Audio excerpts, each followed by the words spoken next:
ঠিক গতদিনের একটা রিপ্লে হলো। গতদিন এসআইআর এর নাম করে আমাকে ঘেরাও করার চেষ্টা করেছিল। আজকে রাস্তা অবরোধ করলো আমি যাতে না যেতে পারি। আমি ঘুঘুমারিতে যাওয়ার কথা ছিল, আমার বৈঠক আছে। ঘুঘুমারিতে কার্যকর্তার সাথে আমি মিট করব, সবার সাথে এরকম একটা পরিকল্পনা নেওয়া হয়েছে।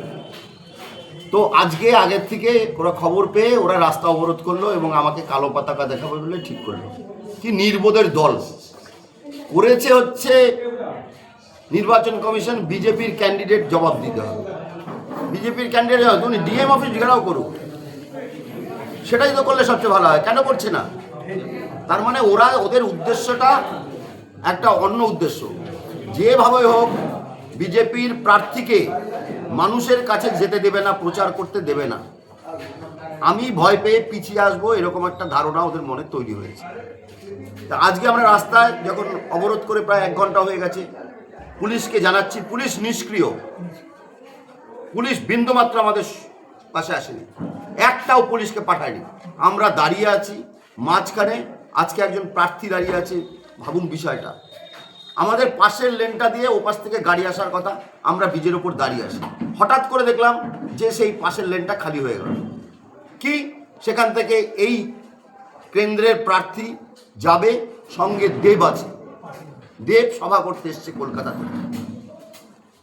তো আমার মনে হলো যে আমরা 1.5 ঘন্টা ধরে যে আমরা নির্বাচনের প্রার্থী, ওনারা প্রচার করতে যাবে, ওনারা প্রচার করবেন, আমরা কিছু করতে পারবো না কেন?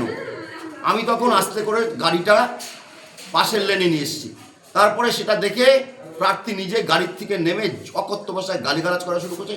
সবচেয়ে দুর্ভাগ্য আমাদের ওখানে 2-3 জন পুলিশ অফিসার ছিলেন, তারা নেমে তারাও মুখ দিয়ে অকথ্য ভাষায় গালিগালাজ শুরু করলেন। এই দৃশ্য আমার মনে হয় পশ্চিমবঙ্গের মানুষ দেখেনি, যে পুলিশ গালিগালাজ করছে।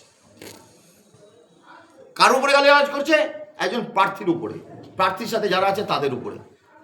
প্রার্থী নিজে নেমে যথেষ্ট গালিগালাজ শুরু করেছে। তারপর আমার গাড়ির যে হ্যান্ডেল আছে, হ্যান্ডেল টেনে ভেঙে দিয়েছে, আমার ড্রাইভারকে মেরেছে, আমার পিএকে মেরেছে। আজকে তারপরে আমরা গাড়িতে উঠে জোর করে পুলিশ আমাদের মাথা ভাঙা রাস্তায় পাঠিয়ে দিয়েছে।